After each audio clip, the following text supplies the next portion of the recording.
You know what's the worst thing that could happen? Being proven right in the worst way possible. And that's what happened here when we all saw this video. What I'm talking about, if you missed it, was an episode of Love Don't Judge. We see one woman, Tory Ojeda, in a polyamorous relationship with 4 men. And I said the same thing that you all said. This is a powder keg just waiting to explode. This is not going to end well.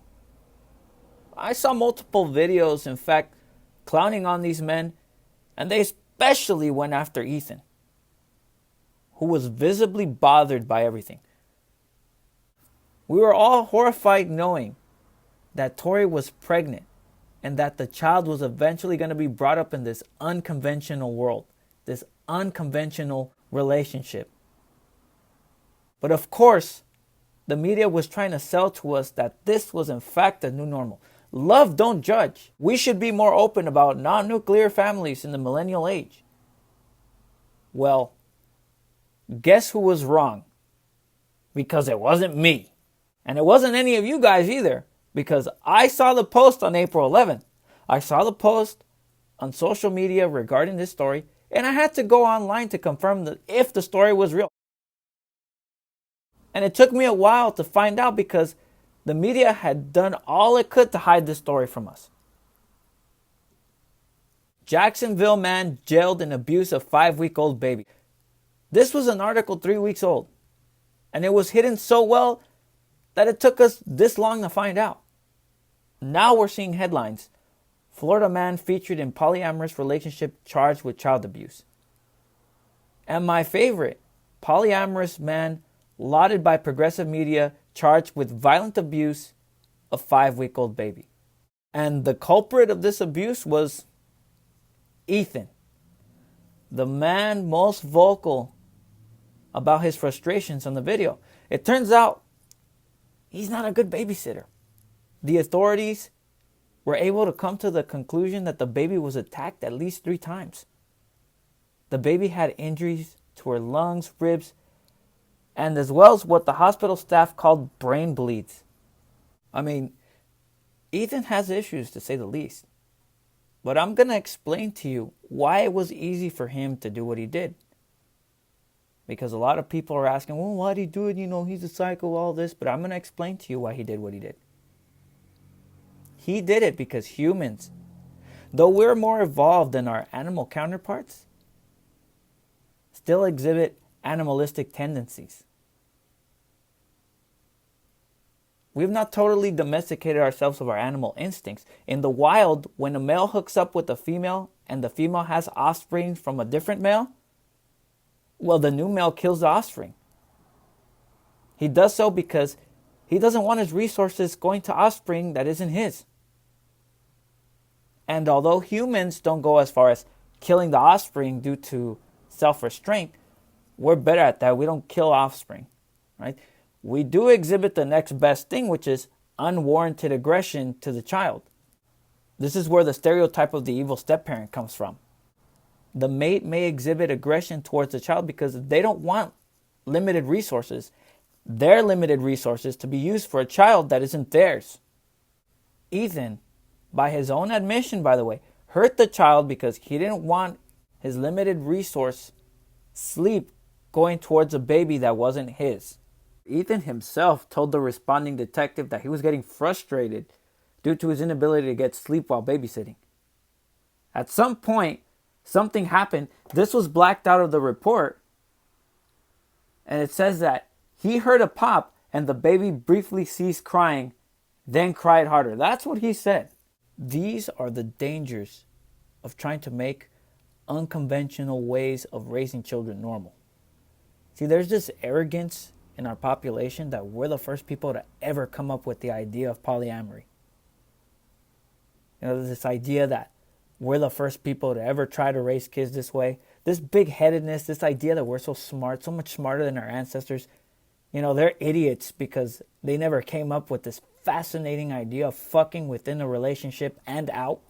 Do you know why there's never been a successful polyamorous civilization? Because people are jealous, and jealousy is an emotion that comes from the animalistic urge to want to keep the best mate possible in order to breed and continue one's genetics for another generation. To eliminate jealousy is to no longer be human.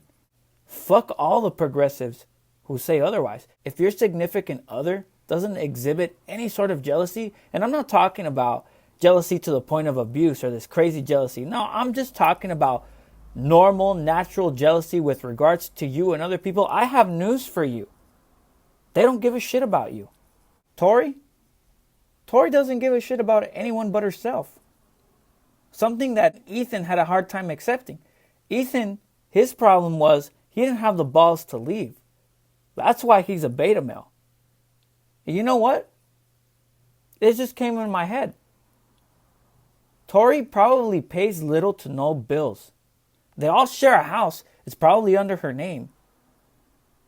They all have their own rooms. I'm willing to bet that these morons, on top of paying rent for their room, each pay a different utility bill. Tory's only job is giving some chonchon. So imagine that. Getting laid every night and having your bills paid too. Shit, of course she's gonna be happy. That's why there were no objections when Chris came. Which brings me to an untouched subject of all these videos. I've seen Ethan get criticized, but the parents of the child, not so much.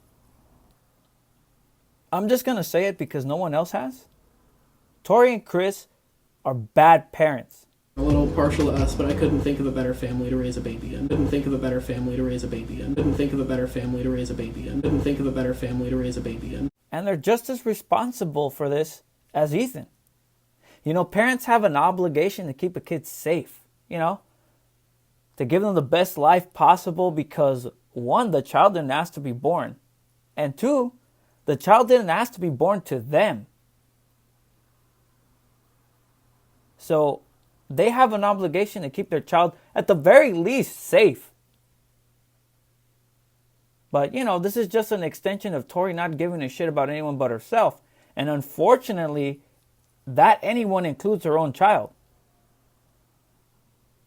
It's sad because in one of the articles, it even says Tory had already reported Ethan to the Florida Department of Child and Families because Ethan had already admitted to squeezing the child. I don't know what that means, squeezing.